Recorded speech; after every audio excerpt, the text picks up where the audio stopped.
Hello my friends and welcome. I noticed that you enjoy my power supply videos, so I made another one.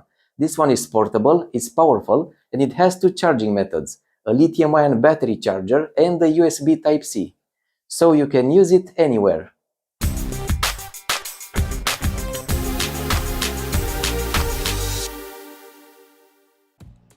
My assistant has arrived. Let's see the components used for this project. If it looks complicated, don't worry, I will explain each step in detail. This project box will make a nice enclosure for the power supply, but in the end it will be a little crowded. To make more space inside the case, I will remove the plastic spacers. This can be done with a rotary tool or with small cutting pliers. I cut all the spacers. Now I will use sandpaper to make the surface smoother.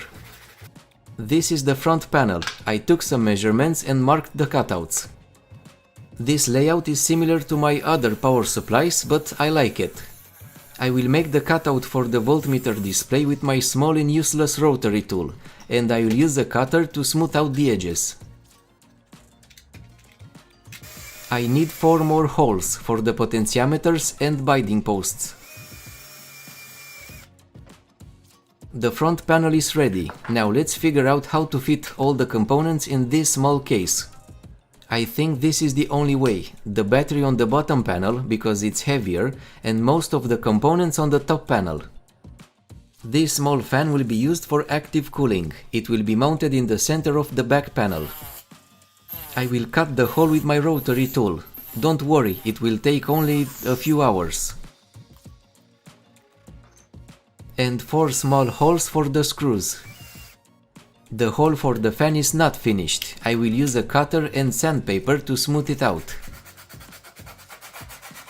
The fan is designed to be mounted with M3 screws and nuts. I'll make 2 more holes on the back panel for the USB charging port and the 5.5mm jack connector.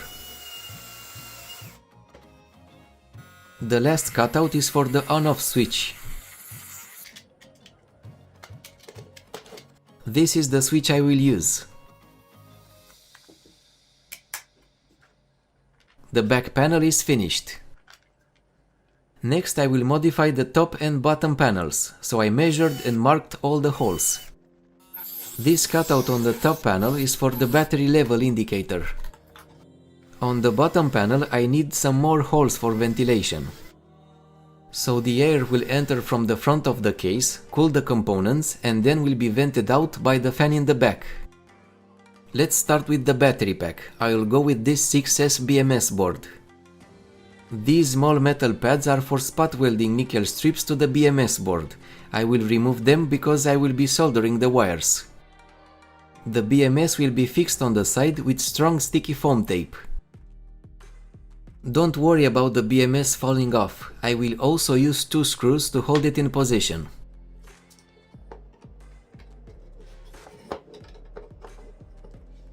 The nuts and washers will press the board onto the sticky tape, so the BMS is secured.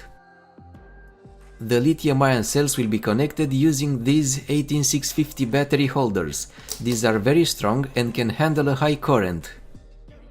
You can also spot weld the cells, but I prefer these battery holders because I may change the lithium-ion cells in the future. I will tighten them to the bottom panel with short M3 screws. You can see that I left a 2mm gap between the holders. This is because they are flexible and bend a little when the cells are inserted. Even though the 18650 cells are insulated and won't touch the M3 nuts, I still prefer to insulate the nuts with electrical tape just to sleep peacefully tonight. I've insulated all the nuts and marked the battery terminals. I'll connect the battery holders to the BMS board according to this schematic. For the high current connections I will use 1.5 square millimeter solid copper wire and 0.8 square millimeter wires for the other connections, like the balance leads.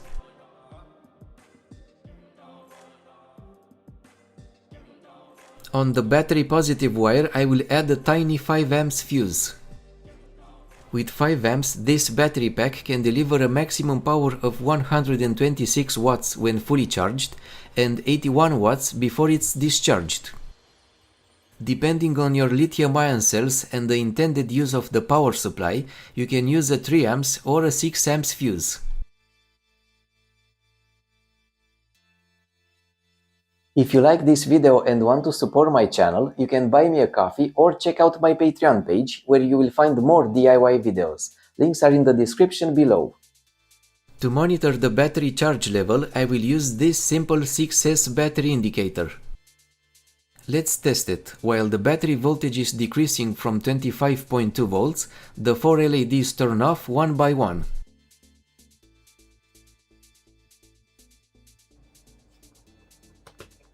The cutout in the top panel is ready. I will fix it in position with hot glue. The variable power supply needs a powerful constant current constant voltage buck boost converter. I have used this type of converter in other projects and it's very good. I will remove the small potentiometers as they will be replaced with panel mounted multi-turn potentiometers. The new ones will be soldered according to this schematic, using flexible wires. I'll add some hot glue at the base of the wires, so they don't break off the PCB. All the solder joints will be insulated with heat shrink tubes.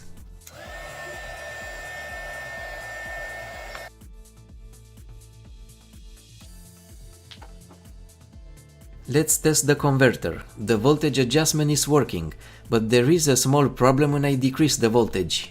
You can see that it has a big delay when there is no load connected. This is because at the output of the converter there is a small capacitor that maintains the charge for a few more seconds. To cancel the delay, I will use this 3 watts and 3 kilo ohm resistor as a dummy load and solder it directly to the output of the converter.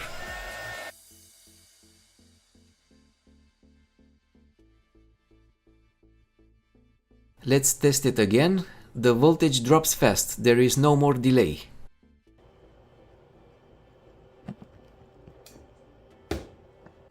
The converter is ready, let's install it. Instead of the thin washer, I will add a nut inside because I don't want the potentiometer shaft to stick out too much. And the potentiometer will be tightened with another nut from outside. The converter will be fixed to the top panel with small M3 screws, salvaged from old computers. To charge the battery pack with a USB Type-C input, I will use this constant current constant voltage boost converter. I will increase the voltage from 5 volts and limit the charging current. But the heatsink is only fixed with thermal adhesive tape. I don't trust it to stay in position with the converter upside down. So I will add some M3 metal standoffs and fix a flexible wire over the heatsink with 2 screws. This will secure the heatsink in position.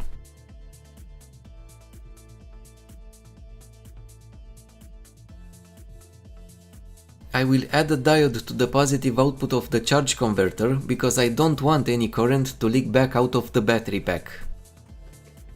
This converter will receive 5 volts from the USB charger. I will adjust it and measure the output with this volt ammeter. The recommended voltage for the BMS board is 25.5 volts. To adjust the current is a bit tricky. I don't want the current draw from the USB charger to exceed 2 amps. I made several attempts with different ceramic resistors as loads and I think this is the best result. At 25.1 volts, the converter draws 1.8 amps from the USB charger and delivers 340 mA to the battery pack. This is an efficiency of 91%, which is very good. My USB charger can deliver 3 amps at 5 volts, so I can increase the current a bit, but I want to be able to charge this portable power supply with other less powerful chargers or power banks. The converter will be mounted on the panel with 2 screws. The power supply is starting to take shape. I want to make sure the components don't touch each other inside. My measurements appear to be correct. Now it's time to connect the wires. This is the diode for the charging converter. It's nicely insulated. This is the full diagram of the power supply. You can also check the links in the video description. I will use red and brown wires for the positive connections and black and blue wires for the negative ones. This step-down converter will be used to power the fan. I will set the fan voltage to 9 volts.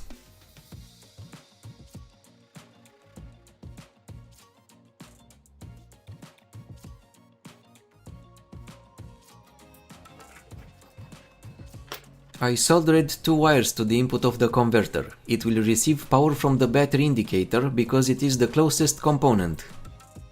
The fan converter will be mounted on the side panel. There is no other space in this crowded enclosure. The back panel is next. You have to be careful when connecting the wires. The battery is powerful. You don't want any short circuits. This is the DC connector for the 25.2 volts charger.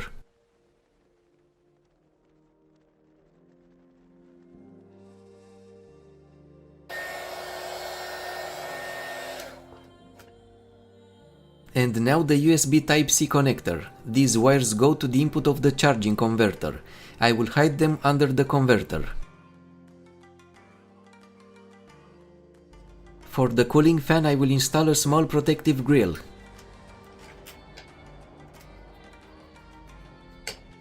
The back panel is finished. Now the front panel. I like these binding posts because they also have small holes to connect bare wires.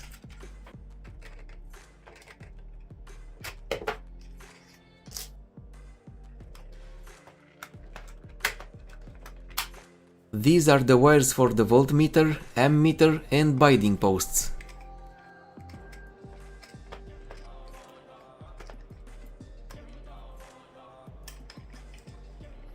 It may seem difficult to connect them, but you just have to follow the schematic.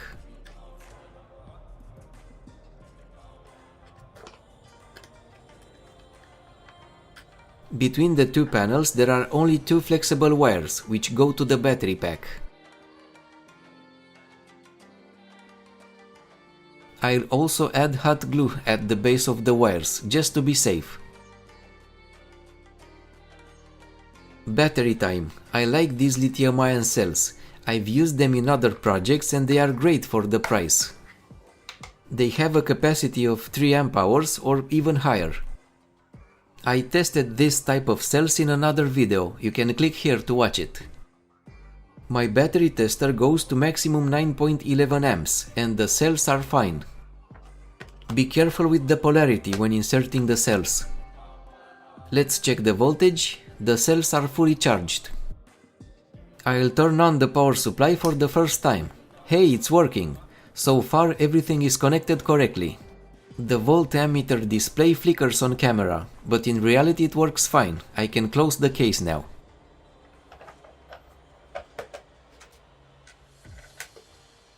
I will add the plastic pads in the back, but in the front I will use bigger rubber pads, so the power supply will be stable and will sit at an angle, so I can see the LED display better. At first I bought these small potentiometer knobs, but they look very silly. So I replaced them with bigger ones. These look much better. And my new variable power supply is finished. It's portable, it's very powerful depending on your lithium-ion cells, and it can go up to 35 volts.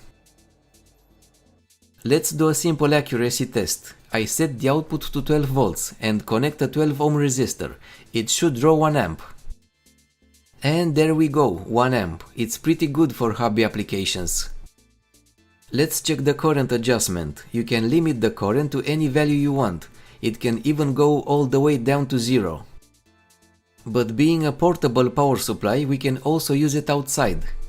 Let's measure the difference in current consumption between a filament car bulb and an LED bulb. The voltammeter display is barely visible on camera, but in reality it's fine. You can see the LED bulb draws less current.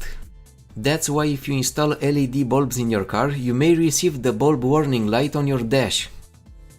Let's test it with a bigger load, a 55 watts light bulb. I played with the power supply for a few days, the battery got low. So I left a small load connected to completely discharge the battery. The voltmeter in the back shows the battery voltage. And when the first cell drops to 2.7 volts, the BMS disconnects the battery. To charge it I can use the USB charger, but it will take a total of 9 hours because the power draw is pretty low. This is useful in case of an emergency. You can use a car charger or even a power bank. For fast charging I will use my 25.2 volts and 2 amps charger, which takes less than 2 hours to fully charge the battery. The last part of the charging process is in constant voltage mode, so the charging current is decreasing. 50 mA are used by the fan and LEDs, the rest goes to the battery. When charging is complete, the current drops to 50 mA and 0 for the battery, and the LED on the charger turns green. My portable variable power supply is finished and working fine. So thanks for watching this episode. If you enjoyed it, please share it and leave a comment below. I'll see you soon. Bye!